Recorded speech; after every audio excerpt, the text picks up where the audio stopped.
come over here a little bit. What his motive was, why. He never liked Milo. He would continuously tell me that he didn't like Milo, but I didn't think he would ever do something like that. So that's the only thing I could think of, that he just did not like Milo. Are there any signs that you could tell in hindsight? I know they say hindsight's 2020. Were there any behaviors that he exhibited? Um, and also my question, that's a good, great question for you, Paul, but also for the sheriff's office. I mean, did we look into any of his online activity? Was he researching some of this stuff ahead of time?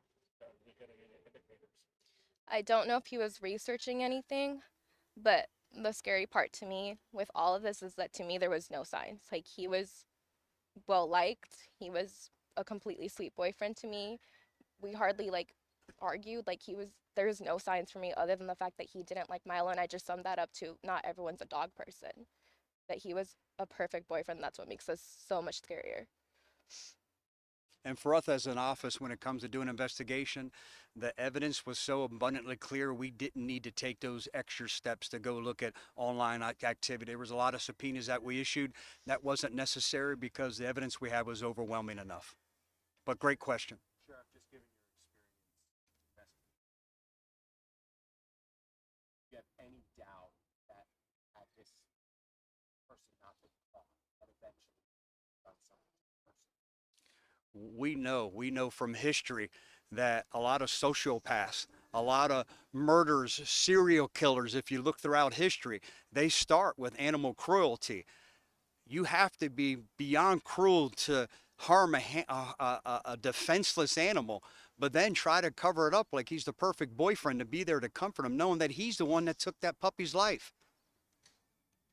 Scary. Like I said, I don't know any other words but scary, and I'm glad we were able to stop him now. This may have taken some time, but thank God he was behind bars. I know he's out on bond, but we're going to work very hard to make sure that he feels the full weight of the criminal justice system. I don't say that very often. I don't take that responsibility lightly, but we will stop at nothing to make sure that he's accountable, held accountable for his actions.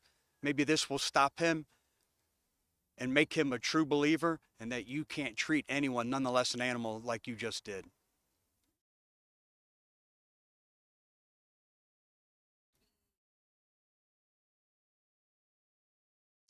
Oh yeah, he absolutely will be. We're seeking, trying to obtain a judge's order that he can't be around any animals, period, forever, a permanent injunction. That's in the works as we speak, after talking with our state attorney. 100%. And showed no signs of abuse. I know Paula has said that, but same thing. No signs of any type of violent behavior either. It manifested itself now. So I guess we can feel fortunate that we caught it now. Then maybe later on, at the same time, you have a loss of life and you have a grieving owner of an animal here that didn't deserve any of it. His actions were deliberate, cruel, and very calculated. And I think that's what makes it so worrisome.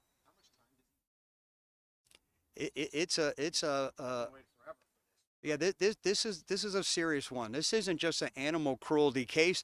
This is an animal cruelty case that's aggravated because it resulted in death. Too nosy here. Forgive me, but I do notice that you have a ring on your finger. Did you start another No, that's just engagement? no, that's just mine that I bought for myself. Gotcha, okay. Sorry to be No, nosy. you're good. First, I'm a dog mom as well. Thank They're, you. they're like my babies. They are family. I would always call him my son, you know. That's my son. You know, this has been, and you know, this is obviously such an emotional time and a heartbreaking story for all of us. So I just kind of want to shed some light on Milo's character. I saw the video, and oh my god, my dog, like he seemed like he killed the He Slide did. you right over here so I Yeah. can hear you. Yeah, he did. Like, coming home to an empty house, like it weighed heavy on us because it just felt so much quieter, like so much. It just felt so much darker. He loved everyone. He was so smart. Like, he would go tap the fridge if he wanted water because he was that smart. He would ring a bell to go outside to use the bathroom. Like, he was just the smartest, cutest little puppy for me, and I miss him every day. One more question about Campuzano. So he stepped down from his position as Bartow police officer so that he could pursue a job at Polk County. Around what time did that happen? And also in hindsight, do you have any suspicion that him stepping down and doing this transfer had anything to do with a guilty conscience or anything like that? No, he till this day I've never seen any type of remorse from him. Like I in the months that followed, there would be times where I would let him know that I was so sad, and he'd be like, "Why?" I'm like, "I'm still thinking about Milo." And he just never showed any indication of remorse other than, "Oh, I'm so sorry. Like, I wish I could be there to help, and you're the one that did it."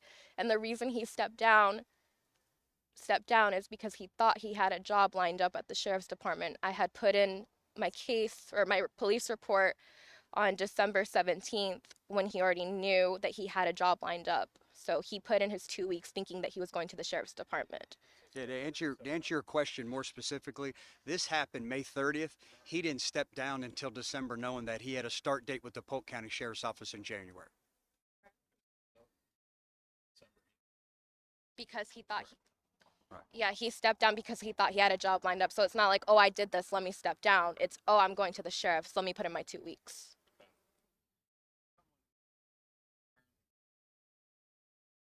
Process, the criminal justice process. Hey, why on? Again, betrayal at its finest. This doesn't shield us from accountability. It holds us to a higher standard. He made two fatal flaws. Number one, underestimating her love for this animal. And number two, he severely underestimated her investigative ability. And again, it was her investigation handed over to us that ultimately led to his arrest, and now will be the ultimate pursuit of justice is when he's being held accountable. So again, he made two severe flaws. Number one, underestimated her love for this animal and the bounds that she would not stop in being relentless for pursuit of the truth.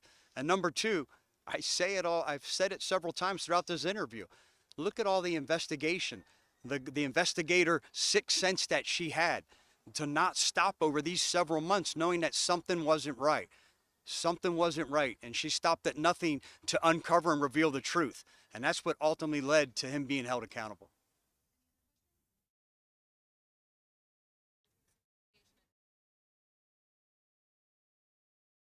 So I officially found out that he was responsible when I went to Tractor Supply, matched the transaction price, and then got the receipt from Tractor Supply later that day. So at that moment, there was no denying that he was responsible. And at that time, my first thought process is, you killed Milo completely unprovoked. Like, he was a tiny puppy. Like, he wasn't even aggressive, and he's less than 20 pounds. So if you killed my dog unprovoked, what are you gonna do to me if I break up with you? So because of that, I told him I just needed space to get over the coincidences. So I have not seen him in person since I put in the police report and found out. But I was actively in communication with him during this investigation because I was scared that he would do something to me if I broke up with him.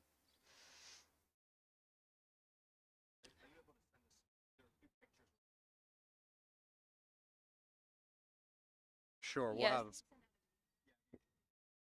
we'll have Amanda send out some more videos. She has plenty. We'll get you guys more videos and photos. Thank you again. Have a wonderful and safe weekend. Thank you. Thank you. Thanks for speaking. Ready? Thank you.